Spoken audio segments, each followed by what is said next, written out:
ಇದು ಪ್ರಭಾವಿ ಸಚಿವರಿಗೆ ಸಂಬಂಧಿಸಿದಂತ ಬ್ರೇಕಿಂಗ್ ನ್ಯೂಸ್. ವಂಚನೆ ಕೇಸ್ನಲ್ಲಿ ಸಚಿವರು ಮಧ್ಯಪ್ರವೇಶ ಮಾಡಿದ್ರಾ ಎನ್ನುವಂತ ಪ್ರಶ್ನೆಗಳು ಹುಟ್ಟಿಕೊಳ್ತಾ ಇವೆ. ಪೊಲೀಸರ ಮೇಲೆ ಒತ್ತಡವನ್ನ ಹೇರಿದ್ಯಾಕೆ ಹಾಗಾದ್ರೆ ಮಿನಿಸ್ಟರ್? ಪ್ರಭಾವಿ ಸಚಿವರಿಗೆ ಸಂಬಂಧಿಸಿದಂತ ಸುದ್ದಿಯನ್ನ ಮಾಹಿತಿಯನ್ನ ನಾವು ನಿಮಗೆ ಕೊಡ್ತಾ ಇದ್ದೀವಿ. ವಂಚನೆ ಕೇಸ್ನಲ್ಲಿ ಪ್ರಭಾವಿ ಸಚಿವರು ಮಧ್ಯಪ್ರವೇಶ ಮಾಡಿದ್ದಾರೆ ಎನ್ನುವಂಥದ್ದು ಗೊತ್ತಾಗ್ತಾ ಇದೆ. ಪೊಲೀಸರ ಮೇಲೆ ಒತ್ತಡವನ್ನ ಹೇರಿದ್ಯಾಕೆ ಹಾಗಾದ್ರೆ ಆ ಮಿನಿಸ್ಟರ್? ಕೇಸ್ ಸೆಟಲ್ಮೆಂಟ್ಗೆ ಪೊಲೀಸರ ಮೇಲೆ ಒತ್ತಡವನ್ನ ಹೇರಿದ್ದಾರೆ ಎನ್ನುವಂತ ಗಂಭೀರ ಆರೋಪ. ಆರೋಪಿಗಳಿಗೂ ಆ ಪ್ರಭಾವಿ ಸಚಿವರಿಗೂ ಇರುವಂತ ಸಂಬಂಧ ಏನು ಎಲ್ಲವನ್ನು ಕೂಡ ನಾವು ನಿಮಗೆ ಎಳೆ ಎಳೆಯಾಗಿ ಹೇಳ್ತಾ ಹೋಗ್ತೀವಿ. ಪ್ರಭಾವಿ ಸಚಿವರಿಗೆ ಸಂಬಂಧಿಸಿದಂತ ಸುದ್ದಿ ಇದು. ವಂಚನೆ ಕೇಸ್ನಲ್ಲಿ ಸಚಿವರು ಮಧ್ಯಪ್ರವೇಶ ಮಾಡಿದ್ಯಾಕೆ ಎನ್ನುವಂತ ಪ್ರಶ್ನೆಯಲ್ಲಿ ಹುಟ್ಟಿಕೊಳ್ತಾ ಇದೆ. ಕೇಸ್ ಸೆಟಲ್ಮೆಂಟ್ಗೆ ಪೊಲೀಸರ ಮೇಲೆ ಒತ್ತಡವನ್ನ ಹೇರಿದ್ದಾರೆ ಎನ್ನುವಂತ ಗಂಭೀರ ಆರೋಪ. ಆರೋಪಿಗಳಿಗೂ ಹಾಗೆಯೇ ಪ್ರಭಾವಿ ಸಚಿವರಿಗೂ ಇರುವಂಥ ಸಂಬಂಧ ಏನೇನು ಸದ್ಯಕ್ಕಿರುವಂಥ ಪ್ರಶ್ನೆ. ಹಾಗೆಯೇ ಇಲ್ಲಿ ಯಾವ ರೀತಿಯಾಗಿ ವಂಚನೆ ಆಗಿದೆ, ಸಚಿವರು ಯಾವ ರೀತಿಯಾಗಿ ಪ್ರಭಾವವನ್ನು ಬೀರಿದ್ರು, ಮಧ್ಯಪ್ರವೇಶ ಮಾಡಿ ಸೆಟಲ್ಮೆಂಟ್ಗೆ ಮನವಿಯನ್ನು ಮಾಡಿದ್ರ, ಹೀಗೆ ಅನೇಕ ಪ್ರಶ್ನೆಗಳು ಹುಟ್ಟಿಕೊಳ್ತಾ ಇದೆ. ಸಚಿವರಾಗಿರುವಂಥ ಜಮೀರ್ ಅಹಮದ್ ಖಾನ್ ಅವರಿಗೆ ಸಂಬಂಧಪಟ್ಟಂಥ ಸ್ಟೋರಿ ಇದು. ಹಾಗೆಯೇ ಅವರು ಒಂದು ಸೆಟಲ್ಮೆಂಟ್ ಕೇಸ್ನಲ್ಲಿ PSI ಜಗದೀಶ್ ರೆಡ್ಡಿ ಅವರಿಗೆ ಕರೆ ಮಾಡಿ ಸೆಟಲ್ಮೆಂಟ್ ಮಾಡಿಕೊಡಿ ಎನ್ನುವುದಾಗಿ ಕೇಳಿಕೊಂಡಿದ್ದಾರೆ ಎನ್ನಲಾಗಿರುವಂಥ ಒಂದು ಆಡಿಯೋ ದೊಡ್ಡ ಮಟ್ಟದ ಸಂಚಲನಕ್ಕೆ ಕಾರಣವಾಗ್ತಾ ಇದೆ. ಇದು ಸಚಿವರಾಗಿರುವಂಥ ಜಮೀರ್ ಅಹಮದ್ ಖಾನ್ ಅವರಿಗೆ ಸಂಬಂಧಿಸಿದಂಥ ಸ್ಟೋರಿ. ರಾಜ್ಯದ ರೈತರ ಪರ ನಿಲ್ಲಬೇಕಾದವರು ತೆಲಂಗಾಣದ ವ್ಯಾಪಾರಿಗಳ ಪರ ನಿಂತಿದ್ದಾರೆ. ಸಚಿವರ ಆಡಿಯೋ ಸಮೇತ ಸುದ್ದಿಯನ್ನ ಪ್ರಸಾರ ಮಾಡ್ತಾ ಇದ್ದೀವಿ ನೋಡಿ. ಇಲ್ಲಿ ಸಚಿವರು ಮಾತನಾಡಿರುವಂಥ ಆಡಿಯೋ ಕೂಡ ಇದೆ. ಕರ್ನಾಟಕದ ರೈತರಿಗೆ ತೆಲಂಗಾಣ ವ್ಯಾಪಾರಿಗಳಿಂದ ವಂಚನೆ ಆಗ್ತಾ ಇತ್ತು. 2 ಕೋಟಿಗೂ ಹೆಚ್ಚು ಮೌಲ್ಯದ ಜೋಳವನ್ನು ಖರೀದಿ ಮಾಡಿದ್ರು ತೆಲಂಗಾಣದವರು. 2 ಕೋಟಿಗೂ ಹೆಚ್ಚು ಜೋಳವನ್ನು ಖರೀದಿ ಮಾಡಿದ್ರು. ವಂಚನೆ ಕೇಸ್ ಆರೋಪಿಗಳ ಪರವಾಗಿ ಸಚಿವರಾಗಿರುವಂಥ ಜಮೀರ್ ಅಹಮದ್ ನಿಂತಿದ್ದಾರೆ ಎನ್ನುವಂಥ ಆರೋಪ. ಕೇಸ್ ಸೆಟಲ್ಮೆಂಟ್ ಮಾಡಿಕೊಡಿ ಅಂತ ಪೊಲೀಸರ ಮೇಲೆ ಸಚಿವರು ಒತ್ತಡವನ್ನು ಹೇರಿದ್ದಾರೆ. ಚಿಕ್ಕಬಳ್ಳಾಪುರ ಪೇರಸಂದ್ರ ಠಾಣೆಯಲ್ಲಿ ದಾಖಲಾಗಿದ್ದಂಥ ವಂಚನೆ ಪ್ರಕರಣ ಇದು. ಸದ್ಯ ಸಚಿವರ ಮೇಲೆ ಕೇಳಿ ಬಂದಿರುವಂಥ ಗಂಭೀರ ಆರೋಪ. ಆಡಿಯೋ ಸಮೇತ ಸುದ್ದಿಯನ್ನು ಪ್ರಸಾರ ಮಾಡ್ತಾ ಇದ್ದೀವಿ. ಸಚಿವರು ಮತ್ತು PSI ಜಗದೀಶ್ ರೆಡ್ಡಿ ಮಾತನಾಡಿರುವಂಥ ಆಡಿಯೋ ಕೂಡ ಲಭ್ಯ ಆಗಿದೆ. ಸೆಟಲ್ಮೆಂಟ್ ಮಾಡಿಕೊಡಿ ಅಂತೇಳಿ. ಹಾಗೆಯೇ ಕರ್ನಾಟಕದ ರೈತರಿಗೆ ತೆಲಂಗಾಣದ ವ್ಯಾಪಾರಿಗಳು ವಂಚನೆಯನ್ನು ಮಾಡಿದ್ದಾರೆ. ಹಲೋ ಹಲೋ, ಜಗದೀಶ್ ರೆಡ್ಡಿ ಸಾಹೇಬ್ರ? ಹೌದು. ಲಕ್ಷ್ಮೀನಾರಾಯಣ ಅಂತ ನಾನು minister Zameer Ahmed special officer ಮಾತಾಡ್ತೇನೆ. ಸಾಹೇಬ್ರು ಮಾತಾಡ್ಬೇಕಂತ ಕೊಡ್ತೇನೆ ಸರ್, ಒಂದು ನಿಮಿಷ. ಕೇಸಿಗೆ ಸಂಬಂಧಪಟ್ಟ ಹಂಗೆ ಕೇಳಬೇಕು ಅಂತಿದ್ರು. ಬರ್ಬಸ್ ಕೊಡ್ಲಾ? ಕೊಡಿ.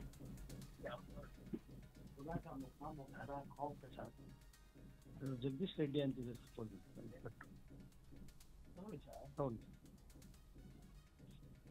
ಹಲೋ ಸರ್, ನಮಸ್ತೆ ಸರ್.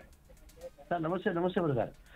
ಏನಿಲ್ಲ, ನಮ್ಮ ಹೈದರಾಬಾದ್ ನಮ್ಮ ಅಕ್ಬರ್ ಬಿನ್ ತಬರ್ ಅಂತ ರಿಲೇಷನ್ ಯಾವುದೋ ಒಂದು ದುಡ್ಡು ಕೊಡ್ಬೇಕಾಗಿತ್ತಂತ ಯಾರಿಗೋ, ಅಕ್ಬರ್ ಪಾಷಾ ಅಂತ ಏನು ಹೈದರಾಬಾದ್ ಇಂದ ಕರ್ಕೊಂಡ್ ಬಂದಿರಂತ. ಏನು? ಹೌದು ಸರ್, ಅದೊಂದು ಚೀಟಿಂಗ್ ಕೇಸ್ ಆಗಿದೆ ಸರ್, ಇಲ್ಲಿ ಫೈರ್ ಆಗಿದೆ. ತಗೊಂಡಿರೋದು ನಿಜ. ಅವ್ನು ಹೇಳ್ತಾರ ನಂಗೆ ತಗೊಂಡಿಲ್ಲ ಅವರು. ಒಂಚೂರು ಸಹಾಯ ಮಾಡಿ ಬ್ರದರ್, ನಾನು ಭಾಳ ಬೇಕಾಗಿರೋರು. ಸರಿ ಸರ್. ಏನ್ ಮಾಡಕ್ ಸಾಧ್ಯತೆ? ಈಗ ಅವ್ರಿಗೆ ನಾವು ಚಾನ್ಸ್ ಕೊಟ್ಟಿವಿ ಸರ್, ಸೆಟಲ್ ಮಾಡ್ಕೊಳ್ಳಿ, ಕ್ಲಿಯರ್ ಮಾಡ್ಕೊಳ್ಳಿ, ನಾವು ಕೇಸ್ ಕ್ಲೋಸ್ ಮಾಡ್ತೀವಿ ಅಂತ. ಅಲ್ಲಿನೂ ಹೈದರಾಬಾದ್ಗೆ ಹೋಗಿ ಅಲ್ಲಿನೂ ಕೊಟ್ವಿ, ಇಲ್ಲಿನೂ ಕರೆದು ಹೇಳಿದ್ವಿ, ನೀವು ಇಲ್ಲಿ ಕುತ್ಕೊಂಡು ಸೆಟಲ್ ಮಾಡಿದ್ರೆ ನಾನು ಬಿ ರಿಪೋರ್ಟ್ ಹಾಕೊಳ್ತೀನಿ. ಬಟ್ ಅವ್ರೇನೋ ಈಗೋ ಪ್ರಶ್ನೆ ಅವ್ರಿಗೂ ಇವ್ರಿಗೂ. ಅವ್ರು ಒಪ್ತಾ ಇಲ್ಲ, ಇವ್ರು ಒಪ್ತಾ ಇಲ್ಲ. ಒಂದ್ ಚಾನ್ಸ್ ಕೊಟ್ಟಿ, ಸ್ವಲ್ಪ ದಿನ ಟೈಮ್ ಕೊಟ್ಟು ಬಂದೆ ಅವ್ರಿಗೆ. ನಾವು ಈಗ ಸೆಟಲ್ ಮಾಡೋದಕ್ಕೆ ನಾವು ಅಪರ್ಚುನಿಟಿ ಕೊಡ್ತಾ ಇದೀವಿ ಸರ್, ಮಾಡ್ಕೊಳ್ಳಿ. ಅವ್ರು ಕಳ್ಸಿರೋದು ನಿಜಾನೇ, ತಗೊಂಡಿರೋದು ನಿಜ, ಅದು ಡಿನೇ ಮಾಡೋದಕ್ಕೆ ಡಾಕ್ಯುಮೆಂಟ್ ಇಲ್ಲ. ತಗೊಂಡಿರೋದು ನಿಜ, ಕೊಟ್ಟಿರೋದು ನಿಜ. ಆಮೇಲೆ ಅವ್ನು ಹೇಳ್ದಂಗ ಅಷ್ಟು ದುಡ್ಡಿಲ್ಲ. ಬಂದು ಕೂತ್ಕೊಂಡು ನನ್ ಮುಂದೆ ಹೇಳಿದ್ರೆ ನಾನು ಕ್ಲಿಯರ್ ಮಾಡ್ತಾ ಇದ್ದೆ ಸರ್. ಸುಮಾರು ಅಲ್ಲೂ ಹೈದರಾಬಾದ್ ಸೈಬರಾಬಾದ್ ಅಲ್ಲಿ ಇದೊಂದು ಅವಕಾಶ ಕೊಡಿ ಒಂದು. ಸರ್ ಬರ್ಲಿ ಸರ್, ನಾನು ಸೆಟಲ್ ಕ್ಲಿಯರ್ ಮಾಡ್ಕೊಡ್ತೀನಿ sir. Okay sir. Hello hello, Jagadish Reddy ಸಾಹೇಬ್ರ? ಹೌದು. ಲಕ್ಷ್ಮೀನಾರಾಯಣ ಅಂತ ನಾನು minister Zameer Ahmed special officer ಮಾತಾಡ್ತೇನೆ. ಸಾಹೇಬ್ರು ಮಾತಾಡ್ಬೇಕಂತ ಕೊಡ್ತೇನೆ ಸರ್, ಒಂದು ನಿಮಿಷ. ಕೇಸಿಗೆ ಸಂಬಂಧಪಟ್ಟ ಹಂಗೆ ಕೇಳಬೇಕು ಅಂತಿದ್ರು. ಬರ್ಬಸ್ ಕೊಡ್ಲಾ? ಕೊಡಿ.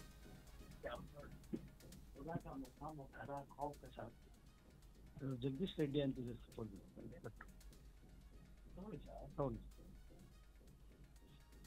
ಹಲೋ ಸರ್ ನಮಸ್ತೆ ಸರ್. ಸರ್ ನಮಸ್ತೆ ಬ್ರದರ್. ಸರ್ ಬ್ರದರ್ ಏನಿಲ್ಲ, ನಮ್ಮ ಹೈದರಾಬಾದ್ ನಮ್ಮ ಅಕ್ಬರ್ ಬಿನ್ ತಬರ್ ಅಂತ ರಿಲೇಷನ್ ಸರ್ ಯಾವುದೋ ಒಂದು ದುಡ್ಡು ಕೊಡ್ಬೇಕಾಗಿತ್ತಂತ ಯಾರಿಗೋ, ಅಕ್ಬರ್ ಪಾಷಾ ಅಂತ ಏನು ಹೈದರಾಬಾದ್ ಇಂದ ಕರ್ಕೊಂಡ್ ಬಂದಿರಂತ ಏನು? ಹೌದು ಸರ್, ಅದೊಂದು ಚೀಟಿಂಗ್ ಕೇಸ್ ಆಗಿದೆ ಸರ್, ಇಲ್ಲಿ ಫೈರ್ ಆಗಿದೆ. ತಗೊಂಡಿರೋದು ನಿಜ. ಅವ್ನು ಹೇಳ್ತಾರ ನಂಗೆ ತಗೊಂಡಿಲ್ಲ ಅವರು. ಹಾಂ ಸರ್. ಒಂಚೂರು ಸಹಾಯ ಮಾಡಿ ಬ್ರದರ್, ನಾನು ಭಾಳ ಬೇಕಾಗಿರೋರು. ಸರಿ ಸರ್, ಸರಿ ಸರ್. ಏನ್ ಮಾಡಕ್ ಸಾಧ್ಯತೆ? ಈಗ ಅವ್ರಿಗೆ ನಾವು ಚಾನ್ಸ್ ಕೊಟ್ಟಿವಿ ಸರ್, ಸೆಟಲ್ ಮಾಡ್ಕೊಳ್ಳಿ, ಕ್ಲಿಯರ್ ಮಾಡ್ಕೊಳ್ಳಿ, ನಾವು ಕೇಸ್ ಕ್ಲೋಸ್ ಮಾಡ್ತೀವಿ ಅಂತ. ಅಲ್ಲಿನೂ ಹೈದರಾಬಾದ್ಗೆ ಹೋಗಿ ಅಲ್ಲಿನೂ ಕೊಟ್ವಿ, ಇಲ್ಲಿನೂ ಕರೆದು ಹೇಳಿದ್ವಿ, ನೀವು ಇಲ್ಲಿ ಕುತ್ಕೊಂಡು ಸೆಟಲ್ ಮಾಡಿದ್ರೆ ನಾನು ಬಿ ರಿಪೋರ್ಟ್ ಹಾಕೊಳ್ತೀನಿ. ಬಟ್ ಅವ್ರು ಏನೋ ಈಗೋ ಪ್ರಶ್ನೆ ಅವ್ರಿಗೂ ಇವ್ರಿಗೂ, ಅವ್ರು ಒಪ್ತಾ ಇಲ್ಲ, ಇವ್ರು ಒಪ್ತಾ ಇಲ್ಲ. ಒಂದ್ ಚಾನ್ಸ್ ಕೊಟ್ಟಿ, ಸ್ವಲ್ಪ ದಿನ ಟೈಮ್ ಕೊಟ್ಟಿ ಬಂದೆ ಅವ್ರಿಗೆ ನಾವೀಗ ಸೆಟಲ್ ಮಾಡೋದಕ್ಕೆ ನಾವು ಅಪರ್ಚುನಿಟಿ ಕೊಡ್ತಾ ಇದೀವಿ ಸರ್. ಮಾಡ್ಕೊಳ್ಳಿ, ಅವ್ರು ಕಳ್ಸಿರೋದು ನಿಜಾನೇ, ತಗೊಂಡಿರೋದು ನಿಜ, ಅದು ಡಿನೇ ಮಾಡೋದಕ್ಕೆ ಡಾಕ್ಯುಮೆಂಟ್ ಇಲ್ಲ. ತಗೊಂಡಿರೋದು ನಿಜ, ಕೊಟ್ಟಿರೋದು ನಿಜ. ಆಮೇಲೆ ಅವ್ನು ಹೇಳ್ದಂಗ ಅಷ್ಟು ದುಡ್ಡಿಲ್ಲ. ಬಂದು ಕೂತ್ಕೊಂಡು ನನ್ ಮುಂದೆ ಹೇಳಿದ್ರೆ ನಾನು ಕ್ಲಿಯರ್ ಮಾಡ್ತಾ ಇದ್ದೆ ಸರ್. ಸುಮಾರು ಅಲ್ಲೂ ಹೈದರಾಬಾದ್ ಸೈಬರಾಬಾದ್ ಅಲ್ಲಿ ಇದೊಂದು ಅವಕಾಶ ಕೊಡಿ ಒಂದು ಸರ್. ಬರ್ಲಿ ಸರ್, ನಾನು ಸೆಟಲ್ ಕ್ಲಿಯರ್ ಮಾಡ್ಕೊಡ್ತೀನಿ sir. Okay okay sir, okay. Hello, Jagadish Reddy sir. ಹೌದು. ಸಂಪತ್ತಿದ್ದು ಪರ್ಯಾಯ ಸಂಘದ ರೈತರು ನಮಗೆ ಅನ್ಯಾಯ ಆಗಿದೆ ಅಂತ ಅದನ್ನ ಅವರು ದೂರನ್ನ ಕೊಟ್ಟಿದ್ದಾರೆ. ಅಲ್ಲಿ ಪ್ರತಿ ವರ್ಷ ಏನು ಮೆಕ್ಕೆಜೋಳವನ್ನು ಬೆಳೀತಾರ, ಮೆಕ್ಕೆಜೋಳವನ್ನ ಆಂಧ್ರ ಮತ್ತು ತೆಲಂಗಾಣದ ದಲ್ಲಾಳಿಗಳು ವಿಶೇಷವಾಗಿ ಅವರು ಬಂದು ಖರೀದಿ ಮಾಡಿ ಅದನ್ನ ತೆಗೆದುಕೊಂಡೋಗಿ ಮಿಲ್ಲನ್ನ ಮಾಡಿ ಈ ಕೋಳಿ ಫಾರ್ಮ್ಗಳಿಗೆ ಅಥವಾ ಏನು ಪೌಲ್ಟ್ರಿ ಫಾರ್ಮ್ಗಳಿಗೆ ಅದನ್ನ ಫೀಡ್ ಆಗಿ ಬಳಸುವಂತ ಒಂದು ಪ್ರವೃತ್ತಿ ಇದೆ. ಇದು ದಕ್ಷಿಣ ಭಾರತದಲ್ಲಿ ತುಂಬಾ ದೊಡ್ಡ ಮಟ್ಟದಲ್ಲಿ ಫೀಡ್ ಫ್ಯಾಕ್ಟರಿ ಇದೆ. ಮತ್ತು ಬೆಂಗಳೂರಿನಲ್ಲೂ ಸಹ, ಕರ್ನಾಟಕದಲ್ಲೂ ಈ ಪಶುಸಂಗೋಪನಾ ಇಲಾಖೆಯವರು ಈ ಒಂದು ಮೆಕ್ಕೆಜೋಳವನ್ನು ಖರೀದಿ ಮಾಡ್ತಾರೆ. ಈ ಒಂದು ಪ್ರದೇಶ ಚಿಕ್ಕಬಳ್ಳಾಪುರ, ಕೋಲಾರದಲ್ಲಿ ಬೆಳೆಯುವಂತ ಈ ಒಂದು ಮೆಕ್ಕೆಜೋಳವನ್ನ ಹೈದರಾಬಾದಿನ ವ್ಯಾಪಾರಿಗಳು ಬಂದು ಖರೀದಿ ಮಾಡಿದ್ದಾರೆ. ಅದರಲ್ಲಿ ಅಬ್ದುಲ್ ರಜಾಕ್ ಮತ್ತು ಅಕ್ಬರ್ ಪಾಷಾ, ನಾಸಿರ್ ಅಹಮದ್ ಅಂತನವರು, ಈ 3 ಜನರು ಈ ಒಂದು ಅವರು ದಳ್ಳಾಳಿಗಳಾಗಿರ್ತಾರೆ. ಇವರು ಈ ಭಾಗದಲ್ಲಿ ರೈತರ ಹತ್ರ, ತಲಾ ಒಬ್ಬೊಬ್ಬ ರೈತರ ಹತ್ರ 25 ಲಕ್ಷ, 15 ಲಕ್ಷ, 30 ಲಕ್ಷ ಬೇರೆ ಬೇರೆ ಹಂತದಲ್ಲಿ ಅವರು ಖರೀದಿಯನ್ನ ಮಾಡಿದ್ದಾರೆ ಮೆಕ್ಕೆಜೋಳವನ್ನ. ಆ ಖರೀದಿಯನ್ನ ಮಾಡಿದ ನಂತರ ಅದನ್ನ ರೈತರಿಗೆ ಹಣವನ್ನ ಪಾವತಿ ಮಾಡ್ಬೇಕಾಗತ್ತೆ. ಆದ್ರೆ ಹಣವನ್ನ ಅವ್ರು ಇದುವರೆಗೂ ಸಹ ಪಾವತಿನ ಮಾಡಿರ್ಲಿಕ್ಕಿಲ್ಲ. ಹೀಗಾಗಿ ಆ ರೈತರು, ನೊಂದಂತ ರೈತರು ಪೊಲೀಸ್ ಠಾಣೆಗೆ ಮೆಟ್ಟಿಲಿರ್ತಾರೆ ಮತ್ತು ನಿರಂತರವಾಗಿ ಇವ್ರನ್ನ ಸಂಪರ್ಕ ಮಾಡಿಕೊಂಡು ಹಣವನ್ನ ಪಾವತಿ ಮಾಡಿ ಅಂತ ಮನವಿಯನ್ನ ಮಾಡ್ತಾರೆ. ಆದ್ರೆ ಅವರು ಹಣವನ್ನ ಪಾವತಿಯನ್ನ ಮಾಡೋದಿಲ್ಲ. ಹೀಗಾಗಿ ಅವ್ರು ನೊಂದಂತಹ ಆ ರೈತರು ಪೊಲೀಸ್ ಠಾಣೆ ಮೆಟ್ಟಿಲಿರ್ತಾರೆ ಮತ್ತು ಅದಕ್ಕೆ ಸಂಬಂಧಪಟ್ಟಂತ ಎಲ್ಲ ದಾಖಲಾತಿಗಳನ್ನು ಸಹ ಅವರು ಪೊಲೀಸ್ ಇಲಾಖೆಗೆ ಅವರು ಸಲ್ಲಿಸ್ತಾರೆ. ಇದು ತುಂಬಾ ದಿನಗಳಿಂದ ನಡೆದಿದೆ. ಇದು ಇವತ್ತು ನಿನ್ನೆ ಮೊನ್ನೆ ಅಲ್ಲ, ಇದು ತುಂಬಾ ದಿನಗಳಿಂದ ಇದು ನಿರಂತರವಾಗಿ ನಡೆದಿದೆ.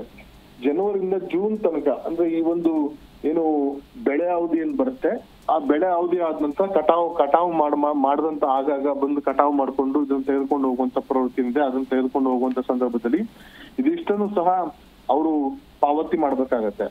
ಆದ್ರೆ ಈ ಒಂದು ಏನು ಅಕ್ಬರ್ ಅಲಿ ಮತ್ತು ಈ ಒಂದು ಹುಸೇನ್ ಅಂತ ಏನಿದ್ದಾರೆ, ಇವ್ರು ಯಾರು ಸಹ ಸರಿಯಾಗಿ ಪಾವತಿ ಮಾಡ್ತಿರೋ ಕಾರಣಕ್ಕೋಸ್ಕರ ಅಂತಿಮವಾಗಿ ರೈತರು ಕೊಟ್ಟಂತ ದೂರನೇನಿದೆ ಅದನ್ನ ಅಕ್ಬರ್ ದೂರನ್ನ ಆಧಾರವಾಗಿ ಇಟ್ಕೊಂಡು ಪೊಲೀಸರು ಪ್ರಕರಣ ದಾಖಲಿಸ್ತಾರೆ. ಪ್ರಕರಣ ದಾಖಲಿಸಿದ ಪರ್ಯಾಯ ಪೊಲೀಸ್, ಚಿಕ್ಕಬಳ್ಳಾಪುರ ಪೊಲೀಸರು ಅಲ್ಲಿ ಹೈದರಾಬಾದ್ಗೆ ತೆರಳಿ ಈ ಒಂದು ಅಕ್ಬರ್ ಅವ್ರನ್ನ ಅಥವಾ ಅಬ್ದುಲ್ ರಜಾಕ್ ಮತ್ತು ಅಕ್ಬರ್ ಮತ್ತು ನಾಸಿರ್ ಅಹಮದ್ ಅವ್ರನ್ನ ಅರೆಸ್ಟ್ ಮಾಡ್ಕೊಂಡು ಬೆಂಗಳೂರು ಕರ್ಕೊಂಡ್ಬರ್ತಾರೆ. ಯಾಕಂದ್ರೆ ಇದು FIR ದಾಖಲಾಗಿರ್ತದೆ. ಈ ಒಂದು ಸಂಬಂಧಪಟ್ಟಂತ ಬಾರಿ ರೈತರು ಮತ್ತು ಈ ಒಂದು ದಲ್ಲಾಳಿಗಳ ನಡುವೆ ಮಾತುಕತೆ ನಡೆದು ಹಣವನ್ನ ಪಾವತಿ ಮಾಡಿರ್ತಾರೆ. ಸುಮಾರು 2 ಕೋಟಿ ಅಂತ ಒಂದು ಆರೋಪ ಇದ್ರು ಸಹ ಅಷ್ಟು ಪ್ರಮಾಣದಲ್ಲಿ ಇಲ್ಲ ಅಂತ ಒಂದು ಮಾಹಿತಿ ಇದೆ. ಕೆಲ ರೈತರಿಗೆ 25 ಲಕ್ಷ, ಕೆಲವ್ರಿಗೆ 15 ಲಕ್ಷ ಇರ್ತೀಗ ಸುಮಾರು 50-60 ಲಕ್ಷ ತನಕ ಅಮೌಂಟ್ ಅನ್ನ ಪಾವತಿ ಮಾಡಬೇಕು ಅಂತ ಹೇಳಲಾಗ್ತಾ ಇದೆ. ಆ ಒಂದು ವಿಚಾರದಲ್ಲಿ ಅವರನ್ನ ಈ ಒಂದು 3 ದಲ್ಲಾಳಿಗಳನ್ನ ಯಾರನ್ನ ಅರೆಸ್ಟ್ ಮಾಡ್ಕೊಂಡು ಪೊಲೀಸರು ಕರ್ಕೊಂಡ್ಬಂದ್ರು. ಆ ಒಂದು ವಿಚಾರದಲ್ಲಿ ಸಚಿವ ಜಮೀರ್ ಅಹಮದ್ ಖಾನ್ ಅವರು ಪ್ರಭಾವ ಬೀರುವಂತ ಒಂದು ಕೆಲಸವನ್ನ ಮಾಡಿದ್ದಾರೆ. ಈ ಒಂದು ಪ್ರಕರಣದಲ್ಲಿ ರೈತರಿಗೆ ಅನ್ಯಾಯ ಆಗ್ತಾ ಇದೆ ಅಂತ ಅನ್ನೋದನ್ನು ಸಹ ಗಮನಿಸಿದೆ. ಅವ್ರು ನಮ್ಮ ಸಂಬಂಧಿಕರು, ಹಾಗಾಗಿ ಹೇಗಾದ್ರೂ ಮಾಡಿ ಸೆಟಲ್ಮೆಂಟ್ ಮಾಡಿ ಬಿಟ್ಟು ಕಳಿಸ್ಕೊಡಿ ಅಂತ ಹೇಳ್ತಿದ್ದಾರೆ. ಪೊಲೀಸರಲ್ಲಿ ನಮ್ಮ FIR ದಾಖಲಿಸಿದ್ದೇವೆ. ಅವರು ರೈತರಿಗೆ ಹಣವನ್ನ ಪಾವತಿ ಮಾಡಿದ್ದೆ. ಆದಲ್ಲಿ ನಾವು ಬಿ ರಿಪೋರ್ಟ್ ಹಾಕಿ ನಾವು ಅದನ್ನ ಪ್ರಕರಣವನ್ನ ಕ್ಲೋಸ್ ಮಾಡ್ಲಿಕ್ಕೆ ನಮ್ಗೆಲ್ಲಾ ಕಾನೂನಲ್ಲಿ ಅವಕಾಶ ಇದೆ. ಆದ್ರೆ ಅವರು ಯಾವುದೇ ಕಾರಣಕ್ಕೂ ಒಪ್ತಾ ಇಲ್ಲ ಅಂತ ಒಂದು. ಎರಡನೇದಾಗಿ ಅವರು ರೈತರನ್ನು ಸಹ ಸಮಜಾಯಿಸಿ ಮಾಡುವಂತ ಒಂದು ಕೆಲಸವನ್ನ ಮಾಡಿದ್ದಾರೆ. ನೀವು ಕಡಿಮೆ ಅಮೌಂಟ್ ತೆಗೆದುಕೊಂಡು ಈ ಒಂದು ಪ್ರಕರಣ ಬಿಡಿ ಅಂತ.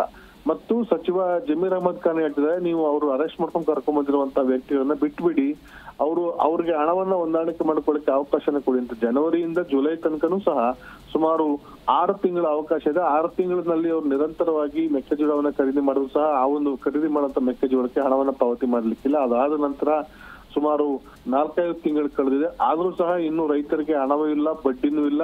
ಆ ದಿನ ರೈತರು ಅವರು ಹೈದರಾಬಾದ್ಗೆ ಮತ್ತು ಈ ದಲ್ಲಾಳಿಗಳನ್ನ ಹುಡುಕೊಂಡು ಹಣವನ್ನ ಪಾವತಿ ಮಾಡಿ ಅಂತ ದಿನ ಅಲಿಯುವಂತ ಒಂದು ಪರಿಸ್ಥಿತಿ ನಿರ್ಮಾಣವಾಗಿದೆ.